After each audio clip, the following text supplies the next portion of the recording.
Mirëmëngjes, jeni duke ndjekur ABC-n e mëngjesit, ora është 8:02 dhe sot është e njëjta 9 prill 2020. Do të lidhemi tani drejt për drejt me zyrën e kryetarit Bashkisë Erion Veliaj, vetëm Erion. Erion, mirëmëngjes, mirë se erdhi dashur. Mirëmëngjes, Keli. Ti qosh herët, ne bashkë kemi folë edhe dje dhe sot në orën 6 mëngjesit, që i do të thotë që ke bërë një gjë, ke lëvizur në për Tiranë para se të shkosh në zyrë, diçka ke parë, nuk besoj se del për sport, nuk i thyen në rregullat. Jo, nuk i thyej rregullat. Në fakt, dola më herët, vajta bleva ujë se s'kishim ujë në shtëpi, e tani duhet dal prapë të shkojmë punë. Po mirë, në rregull. Jenë në shtëpi tani, nuk jenë në zyrë. Tani jam në shtëpi. Jenë në shtëpi, mrekulli. Një burr i mirë, bleva 2 koli ujë që të mos ketë ankesa gjithë fundjavën. Të rrof që punon për Tiranë. Edhe pak si burr dembel, se mund të kishe bler pak më tepër, për ke përtuar të ngjisësh, domethënë. Djali mirë, ka janë si është? S'ka fjet mbrëm tërnata, po i dalin ca dhëmball. Edhe ka qenë një luftë gladiatorësh mbrëm. Po për këtë do flasim privatisht. Okej. Atëherë, unë kam parë një gjë dhe jam bërë pjesë e një debatit madhe, një pjesë e një polemike të madhe që bëhet fjalë për tregjet e Tiranës. Veçanërisht për tregun e fundjavës në kombinat. Vetë kam shkruar për këtë, megjithatë, ju me njëherë morët masa dhe vendoset në tregun e kombinatit një tunel ku tashmë ti hyn brenda dhe dezinfektohesh, apo jo? Është vetëm një nga masat. Si fillim tregu u nda në gjysmë. Sepse kuptuam që kishte një densë shumë të madhe shitësish. Ajo është një rrugë tregtare. Fjala vjen siç themi tregu çam. Po tregu çam në thelb është një rrugë, pra nuk është le të themi një kapanon ku ty hyn edhe është një treg i mirëfill. Është një rrugë tregtare. Kështu që edhe tregu i kombinatit në fakt është një rrugë tregtare tek brezi i dytë i pallateve që janë pallatet e vjetra historike të kombinatit. Fillimisht u nda në 2 pjesë. Pjesa e tezgave ka kaluar tek sheshi Garibaldi dhe ka ngelur vetëm pjesa e tregtarëve që tashmë e kanë një hapësirë me qera dhe nxjerrin tezgat ose le të themi arkat në rrugë. Kështu që fillimisht ndarja ndau dhe le të themi grupin e njerëzve. Gjëja e dytë që ndodhi sigurisht dezinfektimi, gjëja e tretë është mënyra e qarkullimit, hyet vetëm nga një anë, dilet nga tjetra. Por dua t'i referohem pak jo këtyre masave, po disa masave që kanë të bëjnë me mentalitetin. Ne i përkasim atij brezi ku mbajmë mend se si blihej në datën 30 dhjetor me idenë që ta gjej viti i ri shpinë plot. Dhe për gjeneratën e prindërve tanë, për gjeneratë moshuar, ende ekziston kjo ide dhe në një farë mënyre mbyllja brenda në shtëpi 2 ditë i mban në fundjavë, i ngjan mbylljes në datën 31, 1 dhe 2 të kohëve të vjetra ku shtëpia duhet ishte plot, sigurisht sepse vinim nga një kohë e vështirë ku nuk ishte mjaftueshëm mall në treg dhe njerëzit rinin rreth të tëra për të siguruar ushqime cilësore. Kjo duhet ndryshojë, kjo do ndryshim. Pra duhet kuptojmë që tregu duhet prapë i hapur të hënën. Pra blerja masive sikur të hënën përmbyset bota nuk ka bazë. Kështu që besoj që edhe pak ndryshim në mentalitet është po aq i rëndësishëm sa ndryshimi në infrastrukturë. Megjithatë, ti vetë si e bën pazarin në shtëpi? Blej mjaftueshëm ja si sot. Duheshin 2-3 gjëra për familjen. Nuk e prekur fillimisht nga kjo frikë për ta mbushur shtëpinë plot? Jo, sepse besoj që me informacionin që ne kemi nga gjithë supermarketet, me informacionin që kemi nga shumica, me informacionin që kemi nga hyrjet tregtare të kamionëve apo të ushqimeve që vinë me anije, na rezultojnë që ka një gjendje vendi sot sikur asgjë të mos ndodhi, ka ushqime për 3-4 muaj, sikur mos hyjë më asnjë kamion, ndërkohë që po vazhdon tregtia për ditë. Kam folur me supermarketet, disa prej tyre kanë stok deri në 6 muaj. Pra ushqime, s'flas për ushqime të freskëta, flas për ushqime të konservuara, po deri në 6 muaj sikur mos furnizohen fare. Ndaj dhe besoj që duhet ta japim këtë mesazh, që nuk ka nevojë të blejmë gjithçka dhe të mbushim shtëpinë si magazin, sepse fundi i botës, siç disa parashikonin, nuk do vi. Kjo është një smundje, është një epidemi, është shumë e rëndë, po jo në atë fazë që të mos ketë ushqime dhe të ndërpritet gjithë zinxhiri i prodhimit, madje unë gjykoj që kjo është një mundësi fantastike për t'u kthyer pak ushqimit lokal, për të ndihmuar fshatarët e zonave të Tiranës, tezgat e tregu i Garibaldi dhe shumë të tjera që kanë ushqime të freskëta vinë nga këto zona. Kur ke bërë pazar aty, nuk e ndihmuar një nga njerëzit e pasur që ka një nga supermarketet e Tiranës, në fakt e ndihmuar një fëmijë të shkojnë në shkollë, të vesh rroba, të rregulloj çatin apo diçka që mund të jetë dëmtuar nga tërmeti, ndaj dhe ndoshta ky është një moment për të reflektuar se si ne konsumojmë. Atëre, ka pas një ankes, jo nga fermerët e Tiranës, që nuk po të riqet prodhimi. Ata kanë prodhim dhe po e hedhin. Ti thua që fermerët e Tiranës kanë ku ta çojnë prodhimin? Duhet të kemi parasysh një gjë. Fermerët e Tiranës janë kryesisht ekonomi familjare. Pra Tirana nuk ka fushat e myzeqes ose të devollit. Dhe kësaj produkti vjen nga një ser ose nga një bache familjar. Pra edhe në shtëpitë më të dëmtuara që kanë parë nga tërmeti në këtë daljen ditore që bëhet për të verifikuar pak si po funksionon kjo fushata e solidaritetit, shoh që mund të jetë dëmtuar shtëpia nga tërmeti, por rim kontenier, po baçi është e punuar, sera është e punuar. Kështu që në Tiranë kemi një tjetër tipologji bujqësie, jo bujqësi masive industriale, kryesisht familjar. Ushqet ajo familje dhe mjaftueshëm për nxjerrje në treg që të futet edhe pak kesh në atë shtëpi. Tani po të kthehem prapë te tregu i kombinatit. Tuneli, të cilin mund t'ja themi dhe emrin kush e ka shpik, domethënë kush e realizoi të paktën.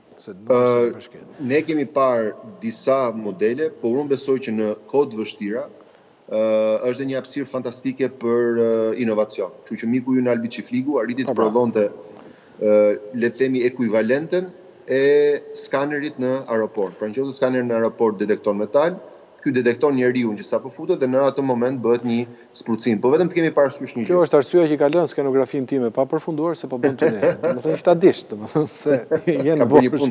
Jo, domethënë i kam thënë shumë faleminderit, domethënë vetëm për atë që po bën. Por pyetja ime me që ju dolët New York Times vetëm me këto lloj tunelesh,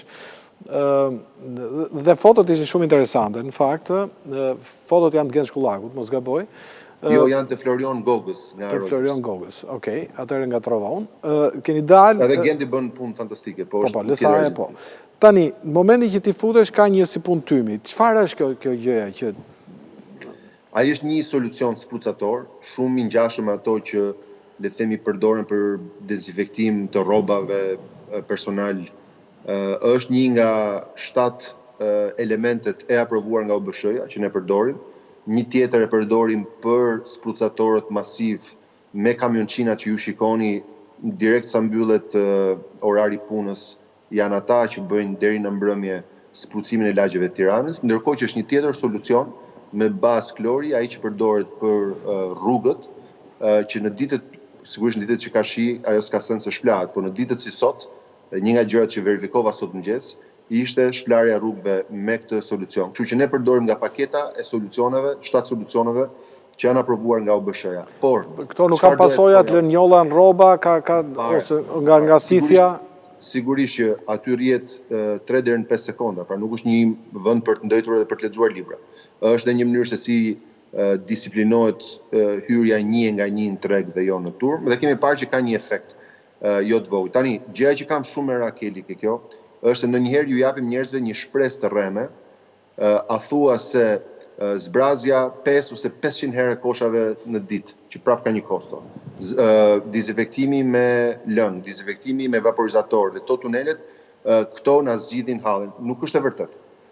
Unë kam folur dhe me kolegët e Institutit Shëndetit Publik, të cilët hetojnë mënyrën se si hapet virusi, pra Keli takoi Erionin, pastaj të dy ishin në një vaki dhe tek ajo infektuan të tjerë. Pra është arritur të verifikohet që secili prej 400 pacientëve e ka marrë nga një njeri tjetër. Pra, njihet zinxhiri i transmetimit të sëmundjes. Askush se ka marrë në treg, askush se ka marrë në përkazana, askush se ka marrë rrugë, askush se ka marrë në pemë, askush se ka marrë nga pallati. Pra, ka marrë njeriu nga njeriu. Kështu që nuk dua kurrë që njerëzit të ulin vigjilencën me që sprucatori ju ndolin në New York Times. Kjo mund të jetë një gjetje praktike për të disiplinuar në mikro një hapësirë tregtare, po kjo nuk është një zgjidhje në makro. Ne sot kemi vënë dhe 10 të tjera në tregje, Bashkia e Tiranës, duke qenë se është hapur gjendja civile dhe ka filluar fluksi në bashki, por rikthehemi, siç tha dhe kryeministri, me pikatore normalitetit. Megjithatë thash, asnjëherë s'duhet ul vigjilenca, s'kemi asnjë rast ta ketë marrë dikush nga tregu apo nga rruga, po e ka marrë njeriu nga njeriu. Atëherë, ditën e hënë unë bëra një lidhje direkte kam pas Gjensila Kodrën, gazetaren e ABC-s, tek dera e tregut dhe pash. Polici bashkiake, polici të shtetit, polici ushtarake. Dhe një mjet i blinduar që ishte vendosur aty si formë barikade. Dhe kam thënë këtë gjë në televizor që po ta them ty. Po për policët kush mendon? Sepse ajo dëndësia që madhe policësh në aq pak metra katror, i bënte ata që mos të respektonin asnjë lloj distance ndaj njëri tjetrit. Dhe në fakt, nga kategoritë më të prekura nga koronavirusi në botë, janë policët. Po për ata kush mendon? Ke drejt, ka qenë dita e parë dhe sigurisht për një treg që ishte dalë komplet jashtë kontrolli, pati edhe një vëmendje të shtuar në ato orët e para. Tani është stabilizuar. Ajo është një zonë që përkon me hyrjen e Tiranës, kështu që është një checkpoint që të paktën në listën dhe në hartën tonë të ndarjes është marrë përsipër nga ushtria. Arsyeja pse është përdorur blinda në hyrje, kryesisht për të ndaluar dhe fluksin e makinave. Ajo që ndodh është futeshin makinat, futeshin tregtarët, vinin dhe njerëzit nga lagjet e tjera dhe aty s'kishte vend dhe patjetër që do përplaseshe me njerëz. Janë larguar makinat, është bërë hyrja me një kalim, ka pasur ndoshta një vëmendje të shtuar, duke menduar një fluks të madh njerëzish, po më rezulton që mbas orëve të para të hënës është stabilizuar, por ajo që ju thoni është absolutisht e drejtë dhe gjithë duhet jemi të ndjeshëm. Unë shoh për ditë, ne marrim rreth 2000 denoncime ose ankesa, s'dua t'i quaj spionligje se janë gjëra që na ndihmojnë, po informacion për një shkelje që po bën dikush. Edhe dikush po më thoshte dje, po si ka mundësi ta kam shkruajtur para 2 minuta se nuk ka vajt policia. I thash të sqaroj një gjë. Polici, pastruesi, mjeku, infermieri, sanitari, zjarrfiksi, shoferi i këtyre autobusave të licencuar vetëm për transport mjekësor, të gjithë këto kategori kanë gjithashtu prej mishit dhe prej gjakut, kanë gjithashtu të moshuar në shtëpi, kanë gjithashtu fëmijë për të ushqyer dhe fakti që në një video policia vajti për 3 sekonda nuk është standard, pra i duhet 1-2 minuta, qoftë makinës plerave të bëjë xhirin apo makinës policisë. Kështu që e vlerësoj që e theksove këtë, sepse ndonjëherë harrojmë që si ata të vijës parë, apo dhe këta që unë i quaj të prapa vijës, që merren me gjithë të infrastrukturë, ushtarak, policë, janë gjithashtu njerëz që meritojnë respekt dhe gjithë mirënjohjen tonë dhe të falenderoj që e përmend. Jo, me thënë drejtën e kam thënë dhe ditë tjetër që pavarësisht që mua nuk më pëlqen mënyra PR-it që ka zgjedhur qeveria, kjo është tjetër histori, policia dhe pavarësisht nga raportimet e gjobave, policia në rrugë është shumë e sjelljshme. Jashtëzakonisht e sjelljshme. Paktën nga vëzhgimet që unë bëj gjatë ditës është jashtëzakonisht e sjelljshme. Dhe nuk e flas në eksperiencë personale, por unë shoh se si sillet me të tjerët. Mund ta them edhe unë nga eksperienca personale, u bë vite në këtë punë, edhe në qeveri edhe në bashki.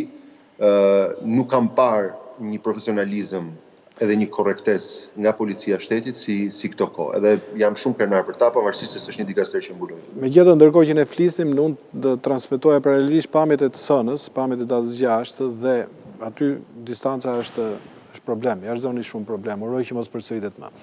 Tani të flasim, ti më përmende pastrimin e qytetit. Në momentin që unë dje kam thënë që ti do ishe i mysafir në studio, kam pas goxha pyetje nga njerëzit.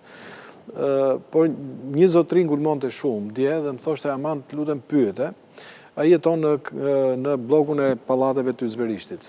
Thoshte nuk na pastrojnë plerat dhe nuk ka ardhur një makinë të na dezinfektojë Ysberishtin. Kjo është e pavërtet. Nëse do, me njerë mbas të telefonate, mund të postoj mira pika pastrimi edhe herë që është pastruar në Ysberisht. Ajo që i kërkoj qytetarëve është, nëse themi gjëra absolutiste të tipit, kur nuk është pastruar. Nëse nuk do ishte pastruar, do ishte një mal që hahet me malin e dajtit, me aq shumë konsum që ka në Ysberisht. Kjo është e pavërtet. Ajo që është e vërtet dhe që unë e pranoj, është që ditën e hënë, ku sa po kanë dalë 1 milion veta nga shtëpitë dhe kanë konsumuar gjithë fundjavën, patjetër që koshat janë stërmbushur dhe është vetëm çështje kohe se sa makineri të bëjnë të gjithë çarkullimin. Po dezinfektimi për sa i përket dezinfektimit. Unë kam thënë gjithmonë. Kur fillova përpara 5 vitesh të flisja për administratorët e pallateve, shumë njerëz me atë cinizmin tipik që na karakterizon, e merrnin me sportivitet. Ja ku jemi sot, 3000 nga 5000 pallate kanë administrator. Kjo çfarë siguron? Siguron veshje me kapot kur jemi ditë mira, siguron dezinfektimi kur jemi ditë këqija, siguron më shumë drejtësim, më shumë pastrim, se në fund të ditës, si ata që i morën çelësat e shtëpisë në 93, kur u privatizuan nga qeveria demokratike mbas një komunizmi brutal ku çdo gjë ishte e shtetit, me atë çelës në dorë dhe me atë hipotek, ajo shtëpi tani nuk është më e Bashkisë Tiranës, pra nuk ekziston ajo që quhet drejtoria komunale, pra që kishte pronësi shtëpi. Këto janë të njerëzve. Dhe ligji thotë që kjo ka një trajtim të përbashkët kur vjen puna çështja e shkallës dhe ashensorit. Megjithatë, edhe në pallatet që s'ka administrator, pra nëse vim dhe një pallat ka 2 hyrje, Nëse treta s'ka, ne e bëjmë edhe atë. Nuk ka fare. Zberisht mua më duken bllokjet reja pallatesh, gjë që do thotë duhet të ketë. Në 90% atyre mos më tepër.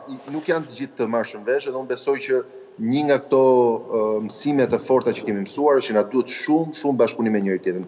Ajo pastaj që ne bëjmë në mënyrë të veçantë është që marrim nga SHP-ja, sigurisht duke ruajtur anonimitetin, por që banorët e dinë. Pra nëse ka pasur një të prekur në atë shkallë, edhe ka shumë që janë dëshmitarë, për faktin që ne kemi rreth 200 raste në Tiranë, e dinë që Bashkia i ka hyrë një dezinfektimi me themel, sidomos me një skuadër speciale që ne kemi të zjarfikësve, të cilët gjithashtu bëjnë gjurmimin territorial. Pra, nëse SHP-ja thotë Erioni takoi Enkelin, atëherë zjarfikësët shkojnë Erioni takoi Enkelin në shtëpi, e takoi në lokal, e takoi në një restoran dhe ne do bëjmë dhe gjurmimin e këtyre territoreve ku le të themi në ditët e fundit para diagnostikimit ka qenë prezent personi i infektuar. Dhe banorët e atij pallati e dinë që e kemi bërë, sigurisht ne nuk vëmë të llallin lagje sepse kemi parë që kjo është një epidemi që vjen dhe me disa stigma.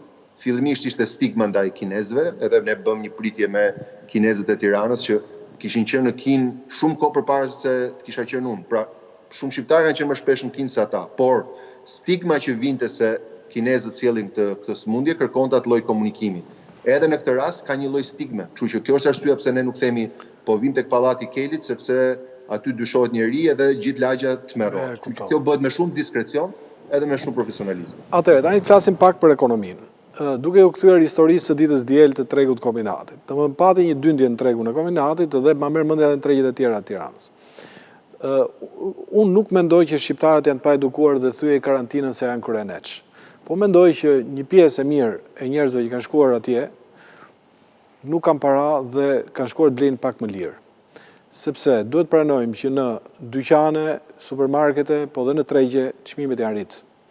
Është fryzuar ky lufta dhe kjo ka reflektuar në rritje çmimesh. Pra, kemi njerëz më të varfër se sa përpara koronavirusit. Fakti që ju vetë keni ndërtuar një zinxhir solidariteti tregon që ne kemi njerëz në hall, që mund të kenë qenë të shtresës mesme deri dje dhe tashmë kanë përfunduar në varfëri të plot. Jo vetëm ju, organizata fetare, kristiane apo muslimane, organizata tjera humanitare e kanë listën qarqaf.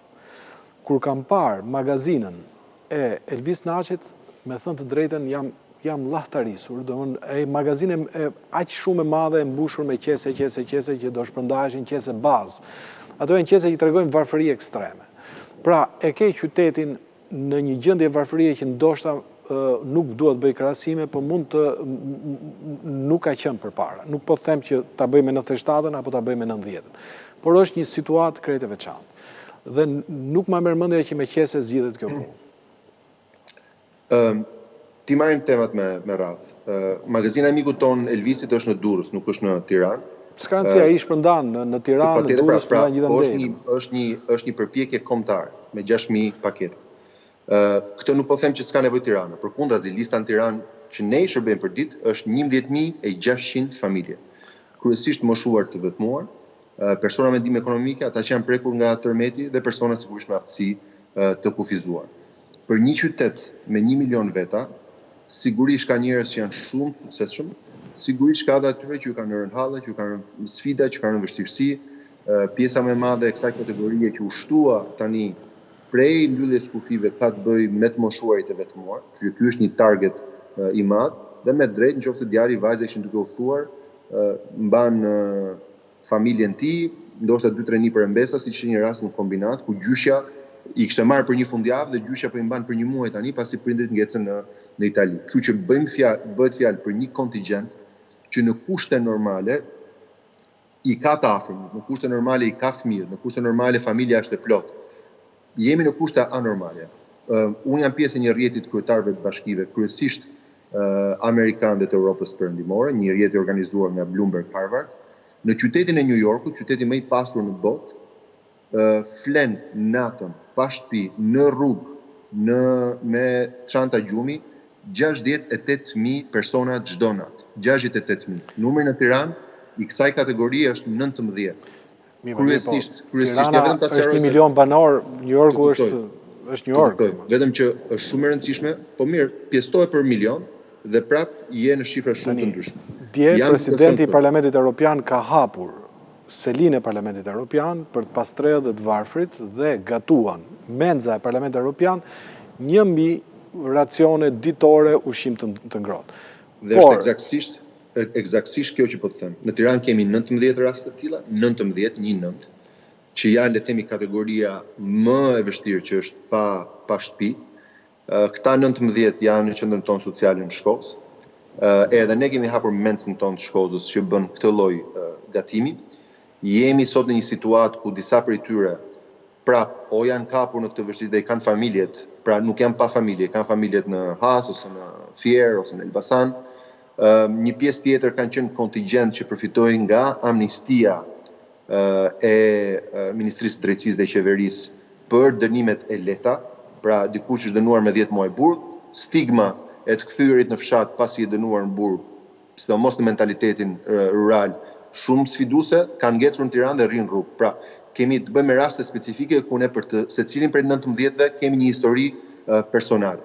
Kurse në bashkëpunim me rezervat e shtetit, në bashkëpunim pastaj me të gjithë fondacionet, me Elvisin, me Arbrin, me shumë kisha, me shumë xhami, kemi bërë një patronazhim të 11.500 familjeve. Ajo që më ka gëzuar se ka dy mundësi, ose themi që këtu ka një problem dhe hajta qajmë, ose themi që këtu ka një problem dhe hajta zgjidhim.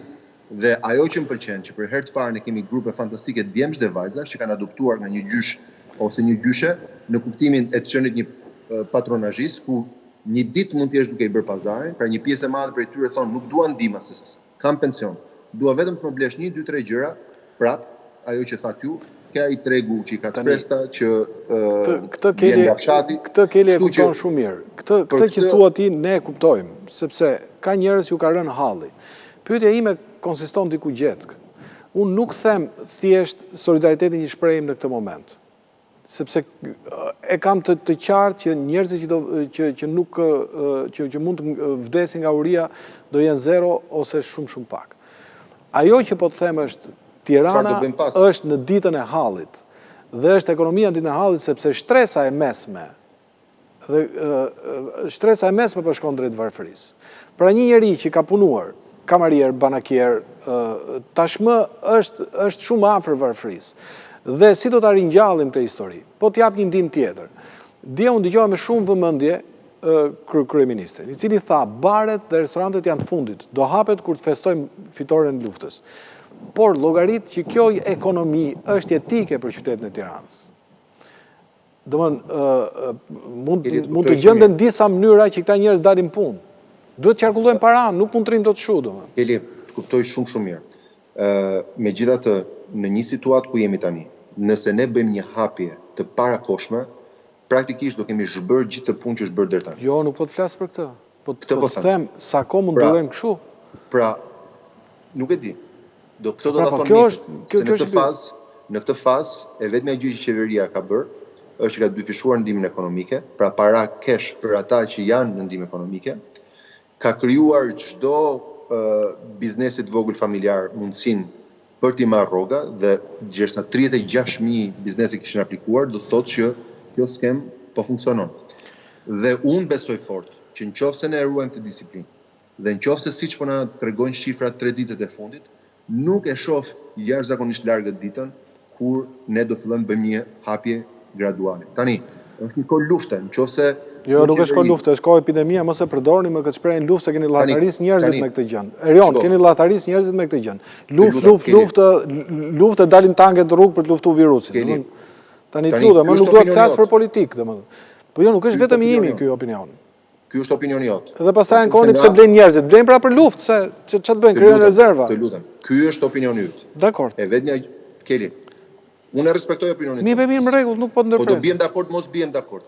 Se nëse presidenti Trump thon this is a war, nëse guvernatori Cuomo thot this is a war, nëse Macroni thot this is a war, nëse Boris Johnson që në fillim e mori me shumë sportivitet dhe tani ka përfunduar si një i plagosur i kësaj lufte dhe dash zoti ja hedh, po thot this is a war, unë nuk shoh asnjë arsye pse ne për mendimin që ata kanë përdorur metaforën, nuk e kanë kthyer metaforën në fill ideologjik. Tani, unë nuk po hy në këtë lloj polemike sepse dua të zhvilloj intervistën dhe nuk dua ta Më lër zhvilloj të shpjegoj se nga që nuk të shoh, unë jam i dizavantazhuar. Okej, në rregull. Që do të respektoj vetëm zërin që dëgjoj. Në rregull, nuk të ndërpres. Okej. Unë besoj që ka disa gjëra të tjera që ne jemi duke bërë. Spari për gjitha këto kategori që ti përmende barës, Bashkia ka hequr gjithë taksat. Pra, ishte hequr një pjesë e shpenzimeve të parashikuara. Kjo do thotë që ato që do paguanin taks fare mirë për këtë muaj, se deri tani një muaj kemi ndërprerje, pra 9 me 9, 10 me 10, do të duhej që taksat që kanë kushtuar nga Bashkia fare mirë mund të kompensojnë rrogën e kamarierit edhe të banakierit. Pra nëse do ta konvertojmë në një llogaritë thjesht aritmetikore. Nëse kjo do të zgjas edhe një muaj tjetër, atëherë do shohim masa të tjera, po deri në këtë fazë vetëm falja e taksave justifikon nga pronari rrogën e kamarierit edhe të banakierit. Por ajo që ti jam duke thënë është kjo. Jemi momentalisht si bashki duke punuar për një plan kontingjence, pra si do të duhej rimëkëmbja e qytetit, ku jo vetëm çfarë do bëjmë për të zhdervjetësuar këtë ekonominë e vogël të bareve, restoranteve, turizmit, po sigurisht jemi duke menduar disa projekte më të mëdha. Ajo që unë parashikoj është nga Azia do të ketë një fluks rikthimi në Europë të kompanive që përpara prodhonin ose assemblonin në Kinë. Kjo është arsyeja pse teksa ne kemi një skuadër të emergjencës, kemi një skuadër tjetër që është duke përgatitur zonën e lirë ekonomike në Kashar, ku ne parashikojmë të ofrojmë kapanone për këto lloj kompanish që vërtet largohen nga Kina, po prap nuk duan t'i prodhojnë Gjermani prej kostos të lartë dhe do preferon një vend të Europës lindore. Kështu që jemi duke menduar edhe për një plan të punësimit masiv nëpërmjet incentivave për të joshur kompani që mund të largohen nga Azia ose që kanë filluar të bëjnë plane. Jemi kontaktuar nga disa kompani që përshikojnë alternativa si Shqipëria, Kosova, Maqedonia, Malizi për t'i mbajtur kostot e ulta, po për të mos qenë aq larg Europës në rast se këto histori përsëritet.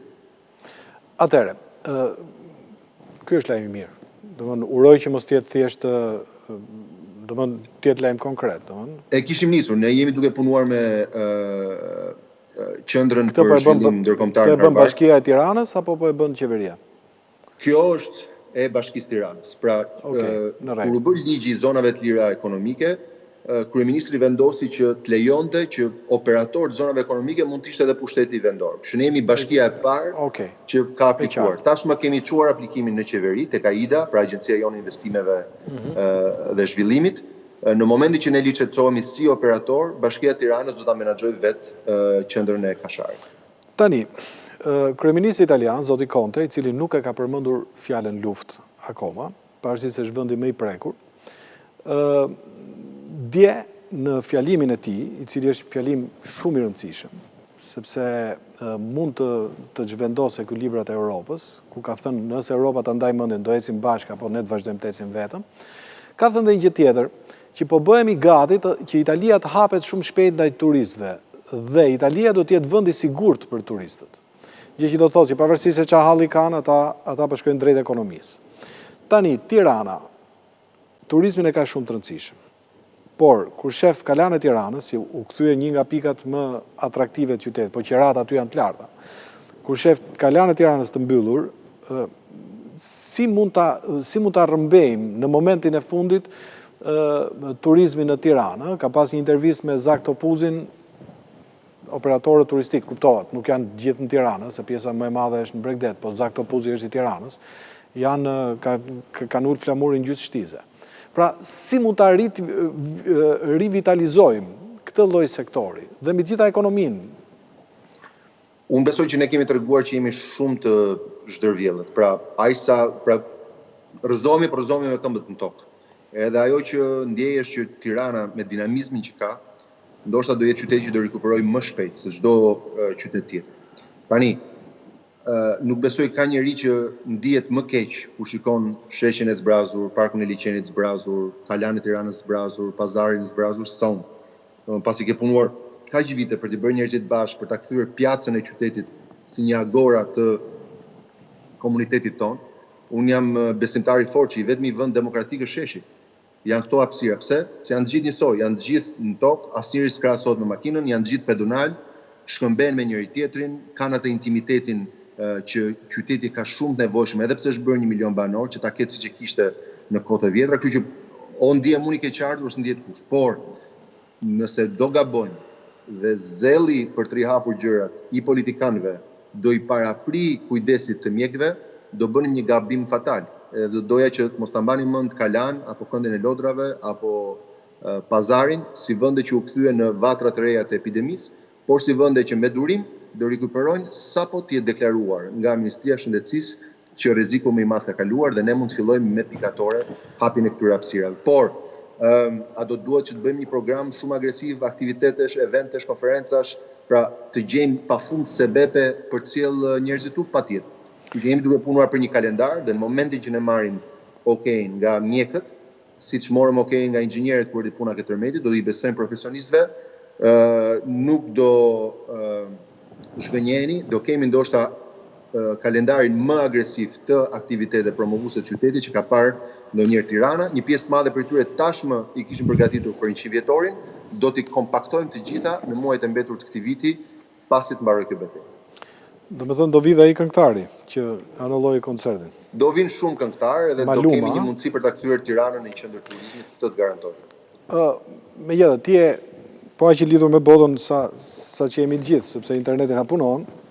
Dhe në Tiranë, aktualisht, ne kemi 190 raste gjithsej të prekur. Kemi shumë shërime, për 190 raste janë aktualisht. Në Berlin, në Bonn, në Gjermani, po dhe në Itali, ku situata është shumë e rëndë, njerëzit nuk janë në këtë lloj karantine, se këto të dhëna që kemi ne janë shumë tulta, që po përjetojmë ne. Për shembull, në Gjermani nuk është ndaluar që ti të shkosh nga liçeni dhe të bësh vrap, mjafton të respektosh distancë. Pse duhet jetojmë kaq të izoluar, kur të dhënat flasin për një situatë shumë më të mirë se sa lufta? Spari sepse ne nuk i kemi kapacitetet për të pasur mirat shtruar. Edhe vetmja mënyrë për të ndaluar që të shkojmë në mirat shtruar, pa rastin e Spanjës, ku shtrihen korridore.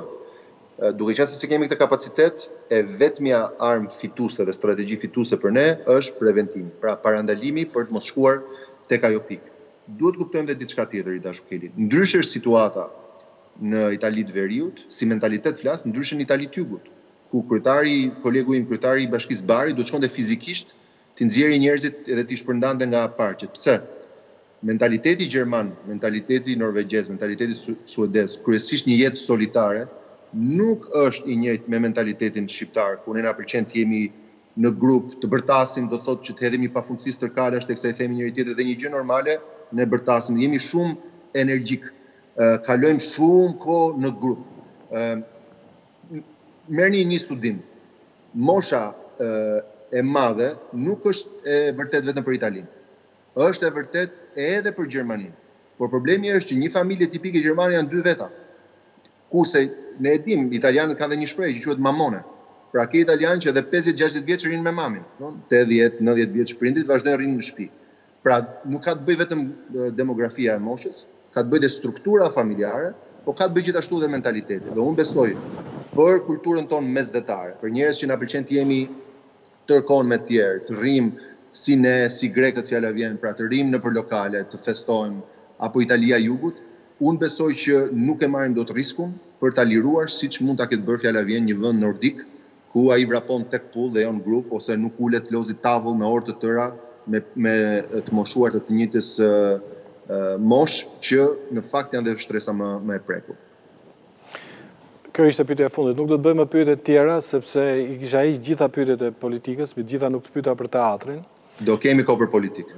Nuk të pyeta për teatrin, nuk të pyeta edhe për PR-in tuaj, por këto do t'i bëjmë gjitha në fund. Domethënë mbasi të mbaroj kjo gjëja, unë do grindem seriozisht me ty, domethënë, po mbasi të mbarojnë gjitha këto. Po mezi e pres. Edhe unë e kam hasur këtë pyetjen që s'ka njerëz bashkia se duhet shkoj kryetari i bashkisë ta bëj vetë të punë. Jo, mos ta hapim këtë diskutim. Jo, vetëm doja të sqaroja një gjë që ajo që unë besoj është që kush ka jetuar në Tiranë këto 5 vite, e din që unë vetë i bëj gjërat. Edhe kur kemi pas historitë me tërmetin, edhe kur kemi promovuar biçikletat, edhe kur kemi bërë pastrimin e qytetit, kështu që asnjë s'ka dyshim që bëje mirë, bëje vetë është diçka që unë e besoj. Ama po, ke dhe 1000 veta aty. Ta shpjegoj. Po duke qenë se janë 11500 stacione në ditë, Unë bëj vetëm 1 të 1 mitën, pra unë bëj vetëm 10 pika. Po ti del televizor, se s'dalin të tjerë, domethënë jo, është gjithë çfarë duhet tani. Është shumë e rëndësishme. Po mos ma hap të bisedë, Erion, të lutem. E lëm mbas ta mbaroj, vetëm ta mbaroj. Mbas ta është të quajtur luftë se pastaj domethënë secili kthehet punës vet. Ajo që unë besoj fort, për cilën një kod që ne kemi nevojë politik. Kur unë kisha nevojë për njerëzit, si në 2015, si 2019, këta njerëz, pensionistë, me karrierë me rrota, njerëz të pamundur, thanë, ky na bëri thirrje për ndihmë për atë nevojë që unë kisha, të më mbështesin dhe këta dolën. Tani sot këta njerëz kanë nevojë që dalim ne dhe t'i mbështesim. Është minimumi që kryetari i bashkisë t'i japi vetë njerëz sinjalin dhe pastaj një ushtri siç thati ju, 1000 vet atje thonë, "Ej, prit, me masa mbrojtëse, edhe i pari i qytetit dele bën këtë punë, s'ka asnjë arsye pse unë të hezitoj apo të friksohem të jem gjithashtu në këtë mbështetje." Dhe unë besoj që solidaritet ka funksionuar më mirë kur secili jep shembullin e vet. Jam shumë dakord me ty, sepse kështu e ke konceptin, nuk kam ndërmend të ta ndroj mendimin, por kjo nuk më jep drejtë ta kundërshtoj atë. Tani, po t'jap vetëm një gjë, një rast. Në Itali ka nisur një shaka shumë e madhe, e cila tani është bërë virale. Njerëzit përgatiten në shtëpi, dalin fotografi para pasqyrës dhe digiturën shkruajnë po bëhemi gati se do dali Giuseppe Conte në televizor. Dhe ai del një herë, 2 ditë, një 3 ditë, nuk del kaq shpesh sa dini ju. Dhe në një farë mënyre, kjo çështja e ke bërë në shkollë, që kam bërë dhe unë, grafiku i diodës. Kur rrjedh dioda, ti ke një kulm dhe pastaj shkon në dishez. Juve u ka rrjedhur dioda e PR-it, ty shefit tënd e kështu me radhë dhe edhe njerëzit nëse keni halle tilla halle paçi. Jo më jo, dakord. Po se njerëzit tonë e majt hundës, domethënë këtu është gjithë problemi, domethënë po. Unë besoj që ata që e kanë varë shpresën tek dioda jon, duhet të shohin sondazhet. Ne kemi varë se na del baba nga mëngjesi deri në darkë dhe po na tregon se si do të bëjmë. Kush i shërben njerëzve, njerëzit nuk ta harrojnë. Baba bën humorën e mirë, humorën e keq, kur do hapet, kur do mbyllet, ka ai në dorë, diarit i kulmin, tha po mos tisha unë, ti do kishe vdekur, domethënë deri këtu ka arrit kjo punë, domethënë kupton apo jo? Baba i këtij. Kemi edhe babën doktor, ushtarak, general, luftëtar, gjitha, tani lëre mos. Baba mirë keq na mbyllin shtëpi edhe na Po. Na ruajti jetën. Ndryshe ne po kishim vazhduar me të tallava. Na ruajti jetën baba, sa rënd jeni apo jo? Jeni kaq afër shokut të nver, kaq afër. Mos e keni kalu, domethënë tani po. Baba, domethënë tani. Po ajo që ti të them është, nëse nuk do kishim marrë këto masa të forta, do ishim. Kjo është tjetër gjë më burr. Kjo është tjetër gjë më burr. Që ankohemi për liri. Por nuk po të ankohet njeri për këtë më. Për masat e forta po. Sa të ankohemi për jetë. Por të ndali baba që, domethënë tani, nese, i dashur, ne jemi të dy dashnorët lirisë, por duket në mënyrat ndryshme. Unë do vazhdoj me mënyrën e vjetër, old school. Të uroj gjithë mirat. Ishte shumë kënaqësi. Dhe do të marrë në telefon të të pyes për çunin pastaj. Po. Po ti i ke harruar këto, i ke harruar gjithë këto histori. Mbaj mend, kam i nip të vogël. Tungi dashur, tungi, gjithë mirat. Suksese, faleminderit.